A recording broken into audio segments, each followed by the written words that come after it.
it's out, and away we go. Good start from the two Ducatis. Look at Martin coming through. Marquez as well, so Miller drops back to third. Now then Marquez straight into attack mode, trying to find a way through quickly on the tarmac, who leads, isn't he? Aleix Espargaro is up to fourth ahead of Quartararo, and then it's Mir. Yeah, that was just the start that Aleix Espargaro wanted. Somebody was out wide there coming through. Turn 7, Quartararo had the inside line though, down to reverse corkscrew though. No, he gets his nose wiped on that front down. Quartararo on the front row in third place. He's been nudged back. Good first lap. Have had there exactly what they wanted. Aleix Espargaro and Juan Mir in fourth and fifth place.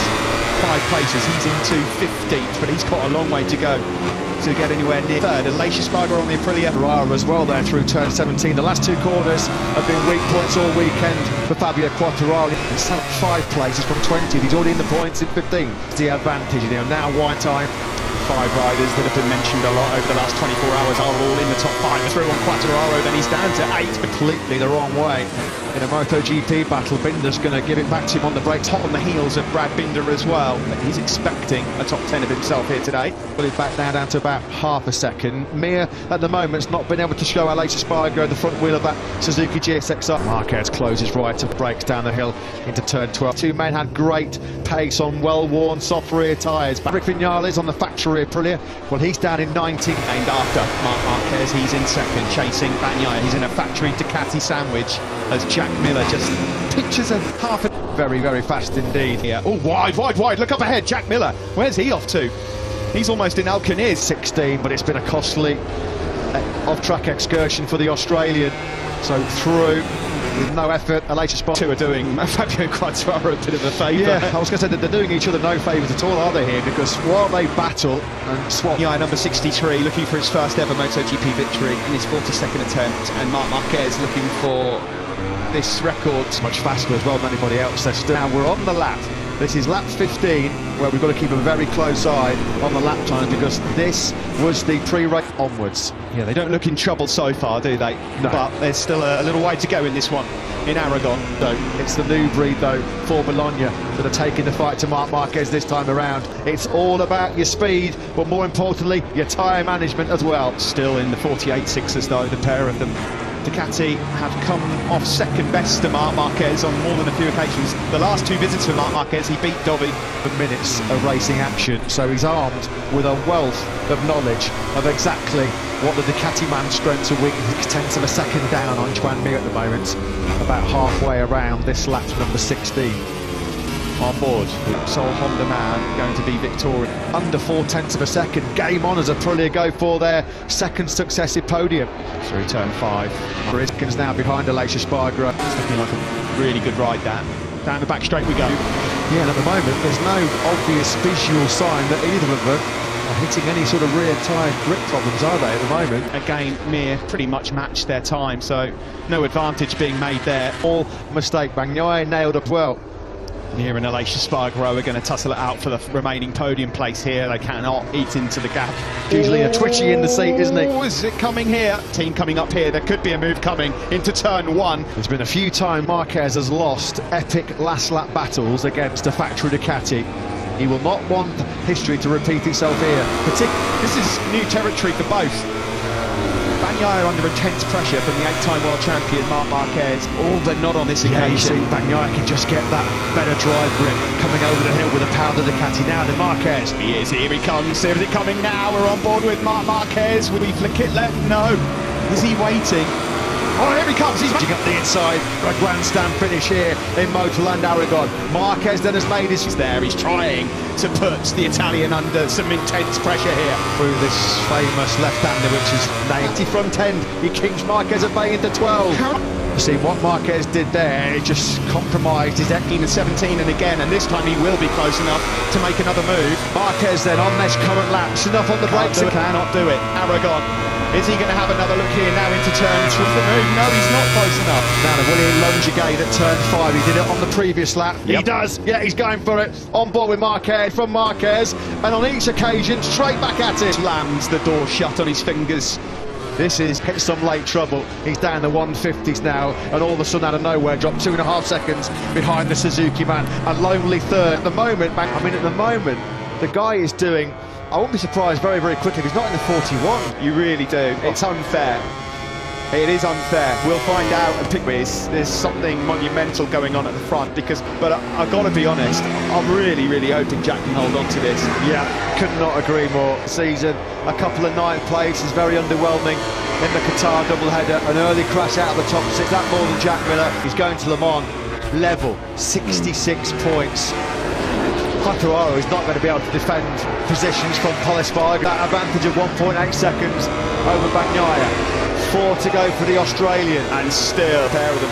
Jack Miller here, the 26-year-old from Townsville. Well, if you cast your minds back to the loops down there, this is something very special for Ducati at a circuit they have notoriously. He missed half of FP4 yesterday. Smell for his teammate Jack Miller. This would be a late body blow being delivered by Bagnaia, wouldn't it? Awful Sunday in Spain, just gets worse and worse and worse at the moment. Oliver, who's about to fly by the Frenchman as well. Quattararo has not been racing in this Spanish Grand Prix for to a point or two. And as we cross the line with 2 laps to go, Miller's got a second.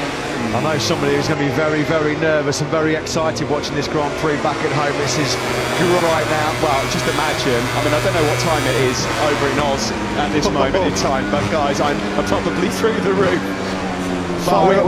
Peter and Sonia far at the barbecue. It's not over though. The gap's now under a second. Pecco Bagnaia, remember, also nervous last lap. Should be. What a tail this would be for Jack Miller. As we rounds turn 13, he's got 4. Jack Miller taking this fantastic victory. What a moment this would be. Well, he's called through. They're all so nervous down in that side of the factory Ducati garage. Jack Miller about, what, 4? Guy to take victories, you have to when you're a factory rider. It's been a long wait since Assen twirling. He looks so calm. I can't believe how calm he looks. But it's just half a lap left now for Miller. He palms down under right now in Australia. I've got to be honest, man. Deep into the night there on Sunday evening.